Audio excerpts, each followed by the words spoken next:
You have come all the way here to promote your new album, Hybrid Theory. So, to avoid wasting time anymore, let's talk about that album. Now, debut album, and has had staggering success. Now, why do you think your album has just pushed straight through? And MC Hammer, he bought a big house there, which he doesn't own anymore because they went bankrupt.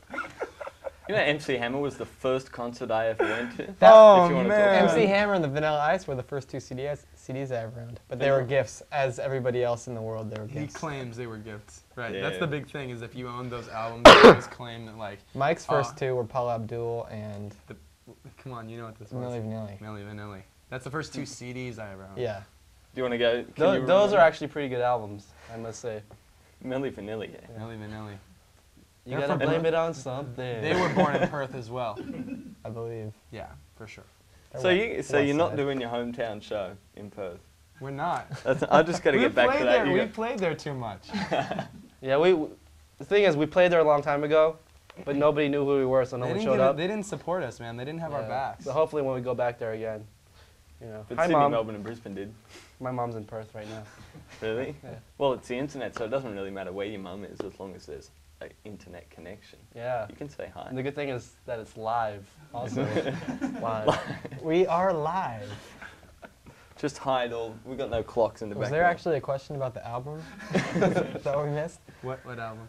Oh, I'm about just MC following Hammer's your album. direction. You went We're off taking the it and album. running with it. You had your Okay, chance. we'll be serious, I promise. he thinks that's funny. He's like, Like, right. no, come on. No, seriously. Seriously. What about the album? Why? Yes, it's our debut album, and we attribute its well, the fact that people actually are listening to it to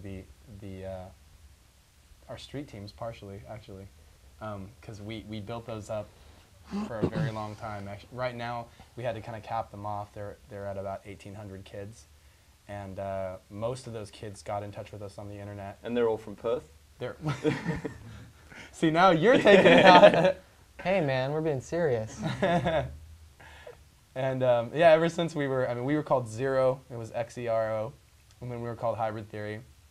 And during that time, we were already starting to build, you know, the street team and like send stuff out to those kids, just send people as much as we could, you know, and hopefully they would spread the word, and people who liked the band would contact us and get in touch with us somehow, and that's kind of just how it started and built from there. And now Another thing that I think is a bit different about maybe how our debut album came about as opposed to other bands is that we had been writing music and playing together for probably around 4.5 years before we got a record deal. And so during that time period, we really worked upon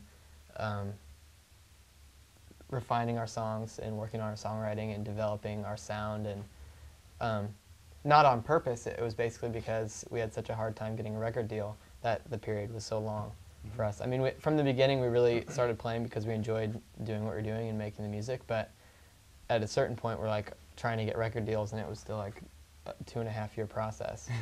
So, which was actually is a blessing in disguise, because I think it gave us an opportunity to really kind of craft what we wanted to do. And there was, in fact, there was a point when we Popcorn played, Mike. Huh? Well, I popcorn to you. oh, okay. I don't know. Go. I don't know what that is. no, neither do I.